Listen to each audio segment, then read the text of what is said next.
Hello and welcome to another episode of the Duct Tape Marketing Podcast. This is John Jantz, and my guest today is Julia McCoy. She is the president of Content at Scale, where she is leading big initiatives for one of the fastest growing AI content writing tools for SEO marketers on the planet. She's an 8-time author and built a writing agency, Express Writers, to $5 million in revenue and over 100 on staff. She's named one of the top 10 content marketers to follow in 2023 and is best known for teaching powerful content strategies that bring real business revenue and growth. And now, how to use AI to 10x your blog and content authority, volume, and traffic. So welcome, Julia. Thank you, John. That was quite a introduction. I love it. Well, I don't know. I just read what you gave me, so That came from Diana. so it came from somewhere. Hey, so I mentioned Express Writers. We used to work together at Express Writers, and you sold that business, got out of the content. Well, not totally out of the content game, but out of that business. Now you're back in it in a different way, aren't you? Yes, in a completely different way. I can't believe how much. Some days I pinch myself. So back in your former life, you had humans in charge of writing the content. And I think I actually even found a video clip of you on stage talking about how AI was evil for writing. I think I found that. So, yes, you did. It's out there. So what happened? This is the question, the $1 million question. Yes. Yeah. So as you do too, I live in a very real world where if we can't use something ourselves, we better not recommend it. If it doesn't save time, if it actually doesn't help us, then, that's right. We're looked at as trusted resources.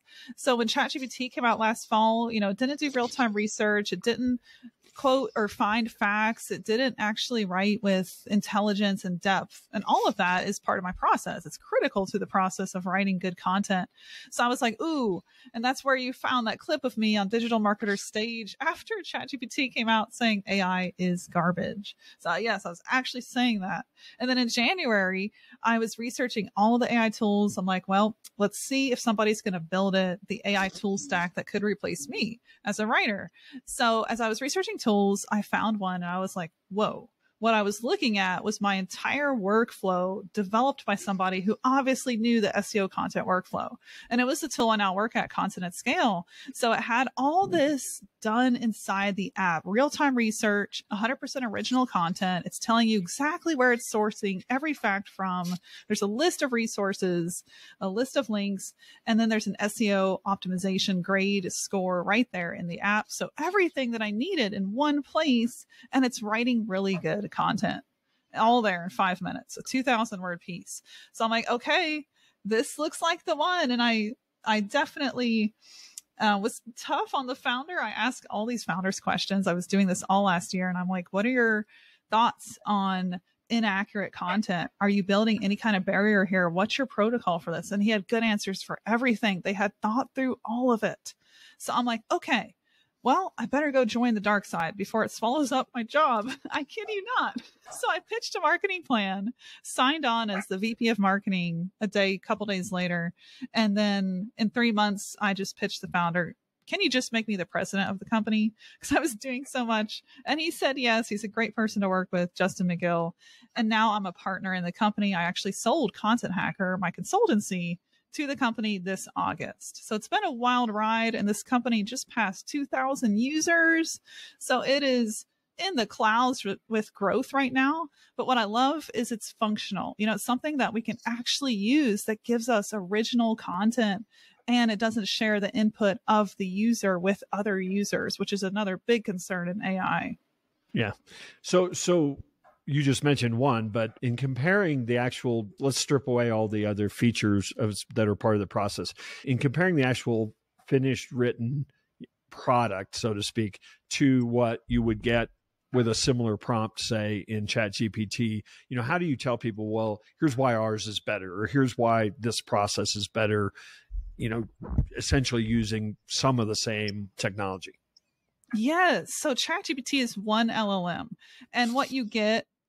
So it's predicting and detecting, and it's just one pattern. So oftentimes what happens is in that prediction detection, in that occurrence, you're getting data that's completely false. So it could say, you know, John Jantsch is the creator of the hot air balloon technique, and it could really go off the lines just I because think that sounds amazing, actually. But it fabricates the facts. And so there's no barrier there. And what ours does, it's a stack of 3 LLMs plus a real-time semantic search crawler that goes and gets facts the minute you hit write post, and it's current. That's from the web real time. So that's built into the technology. It's much different than, say, you know, somebody that's remarketing ChatGPT as an API call, because there's a lot of those, but it's just got other technology built in that actually makes it robust, something that produces useful content. So even when I would hire a good writer to write, say a blog post, a human being to write a blog post that was, hopefully got lots of guidance, lots of research, wrote the post and submitted. I always still felt like it was only 80% there for my own use, because there were tone things, there were things that context things that there's no way that person, could know. Where would you say we are, and you can dispute my numbers, but where would you say we are with AI written content in that regard, especially using what you feel like is a better process? Well, I completely agree. In 10 years of hiring writers, I feel like even the best writer got to 80% because of that client and their particular tone. I remember writing for some of your clients. They were tough. They had a specific style that kind of lived in their head. So here's the crazy part. And I'll tell you, goosebumps here. And this is why I'm working in AI. I think that AI is actually better at that part than a human ever will be, because we can feed this language model existing content that we've written that we love. Right. And then that model uses AI, artificial intelligence, to actually learn how to write and speak like us. And so what we're seeing in these training models, which we're building our own way to do this at Content at Scale, is pretty, I would say, close, anywhere from 90 to 95% accuracy to that specific user's style once it's trained on their style, to a point where you can't tell if I'm writing it or if AI is writing it, if I'm using our tool to write a blog for Content Hacker. It's gotten that good now. It's a little scary, I won't lie, to open it up and read a blog hook that reads as good as the hooks I spent 9 years learning how to write. But AI is so good. So what you're saying is that it could write run-on sentences for me? If that is your style. That is, ask any editor that has edited my writing. That's my style. So what, if somebody's a marketer who has, been in on a content team, I mean, should they be thinking, I need to develop different skills, or I need to focus on different skills? I'm never going to have to write metadata again, right?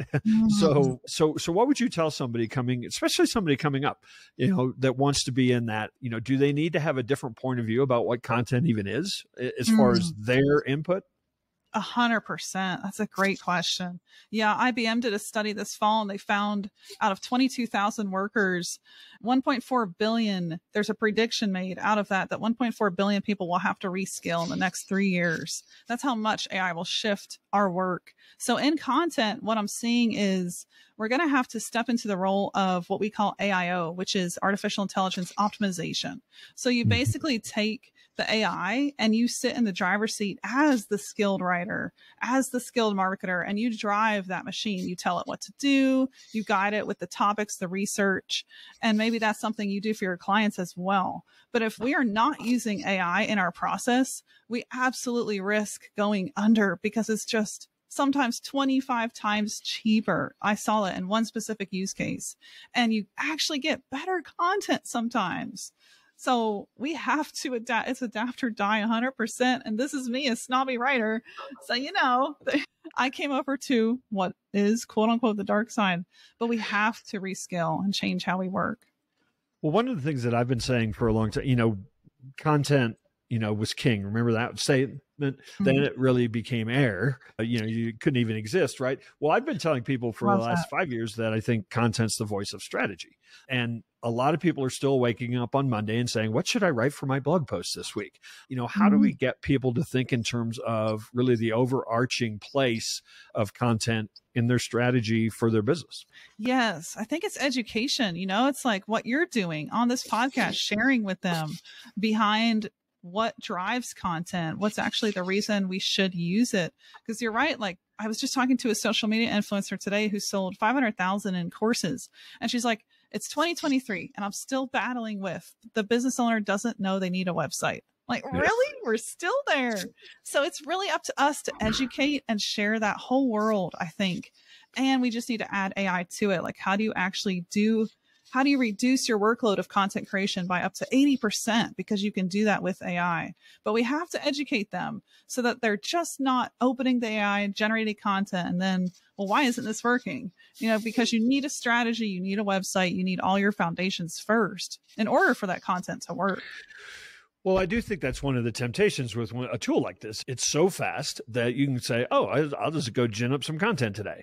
But, how do you step back? How do you advise? So I agree with you, education. But if you were educating me, how would you advise that I step back and look at content as like for the entire year, what the overall structure should be? Because the one blog post that I might create, is obviously one little tiny tactic of that. But how do I think about content that's actually going to help me achieve my business objectives? Yes. Well, first of all, you want to think about your goals. If your goals are traffic, recurring revenue, then it's your website, it's the blog, because that is the only evergreen traffic stream other than, above Instagram, TikTok, those are not evergreen. So it's always going to be the website and the blog that's your sustainable engine. So if okay, I want evergreen traffic, then it's, well, how do I get there? And then you're going to break down a strategy of quantity and quality, because you can't have good results without quantity. You do need, the idea is topical authority. You need to build topical authority on your website and answer every question that someone would have on that topic. So if you're talking about marketing, well, that's a huge area and you can literally write hundreds of posts. Now you can use AI to do that so much faster to get more traffic out around that topic, as long as you're doing keyword research. You're finding the right keywords to talk about. You're doing topical research. You're looking into your topics. You're making sure you're not writing on the same thing twice and you're not cannibalizing those topics. So the strategy there is going to be just as important as the content creation. Let's talk a little bit. And again, I've actually demoed the tool, and so I've seen how it does this, but let's talk a little bit about content structure. So I have found that just writing 300 or 3,000, words on a topic is not enough to really make it without the right structure. So, I mean, we can go back to like writing 101 on that, right? But obviously, outlining with subtopics and, all that. I mean, that's just basic writing. How does the AI employ, that kind of structure? And then also, things like internal linking structures, as part of the overall SEO picture or AI optimization picture that you're talking about? Yes, you're right. It's not just enough to fill a word count. It really has to be the structure. So that's your headers, that's your subheaders, and it's the actual structure of the piece as it relates to the topic. That's FAQ schema markup at the end. Are you covering all the outline questions that somebody would have on that topic in that piece? So as you structure this piece, you want to think about all of that. Links is also critical. If you're linking to a study, make sure it's a high quality source, whether it's like a .gov link or an actual like IBM Capterra study, make sure it's an authoritative study. And then with internal linking, that's critical. You want to map out your website in your content itself and send people out to related pieces of content. And what's interesting about Content at Scale in particular is it's built to do all of that inside of the editor. So it's formatting everything. It's even doing interactive click to tweets, automating that inside of your blog, which you can turn on or off depending on what features you have. But those are things you want to think about in the content piece. So it's not just, God forbid you're publishing an essay. So you need the structure and you need the links. I think you can make a case in terms of, Google's view structure is every bit as important as, the overall topic itself, I think. Talk a little about formats. Content is primarily a text format. Is that correct? Content at scale. At scale, not on demand. At scale. Sorry. We've had a lot of podcasts today. Yeah. So one of the things that we have actually found, and we do with particular types of business owners, is we find it's a lot easier to get them to record 12 5-minute videos, in a month, and then repurpose, the transcripts of that in various formats. How would you, if I came to you and said, that's what I've got, how would you advise a marketer then to use your tool to make the most of that? Yes, I love that. And I think that video, audio, just speaking does come so naturally to especially the experienced business owner that really knows their stuff, which is a large part of your audience. So in our tool, in the input section, we have, and it's all secure. So none of this data actually goes out to any other user. It doesn't build LLM. It doesn't go into any of that. So in this input section, we have a place where you can upload a video as your input. And in that video, you could be talking about, here's the top 3 reasons to include TikTok in your marketing strategy. And then you talk for 5 minutes. So that can become a full blog that's original, written to rank in Google for that keyword. And our AI does all of it based on that 5-minute video. And all you do is upload it. Awesome. Well, tell people, do you have like a special offer for me today? Did you come with one of those? Tell people how they could try this tool out, and maybe give a little advice on, because I do think on a new tool, it's really easy to jump in and go, let's make it do this, because that's pretty obvious. How would you tell somebody that if they're going to get started with the tool, that they ought to think about it, approach it, give it a good thorough test? Yes. Well, I always recommend, if you have a writer and that's the team member that's producing a lot of content, or maybe it's an SEO or a content manager, give them the tool. You want to put the tool in the hands of the person who's actually producing content. So if it's not you, give it to your writer. But if you're the one producing content and maybe you have no time, this is the perfect solution. Because like we just said, you can upload a video, or that could be an audio file even that you're uploading, and it's turning it into not just a transcript, but we're talking a fully formatted 3,000 word blog with all the embedded things ready to go, with some optimization from you, human editing. We always recommend that. Look through it, make it your own, but ready to go to the top of Google. So to get started, why don't we do this, John? After this call right away, before this podcast publishes, I'm going to make this link live. So let's draw contentscale.ai/duct tape. Okay. And what we're going to do is make that a referral link for John, give you guys 20% in additional free credits. And then John gets all those, everyone who signs up will be under his network. So that's a great way to keep this to your audience. But 20% in additional free credits when you sign up with that link, contentscale.ai/duct tape. And the best way to get started is think about who's going to use this. Secondly, just jump in. There's really no better way to do it. And we have a guided tooltip tutorial series that will take you through every single step when you sign up. So it'll, highlight where to start with a tooltip, what to do. So you'll be guided through pretty deeply there. Awesome.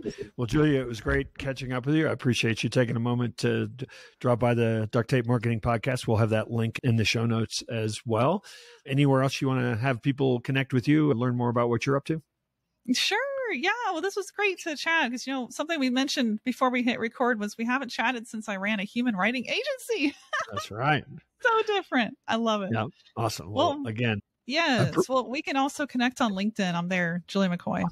Awesome. I, again, appreciate you stopping by, and hopefully we'll run into you one of these days out there on the road. Would love it, John. Thank you.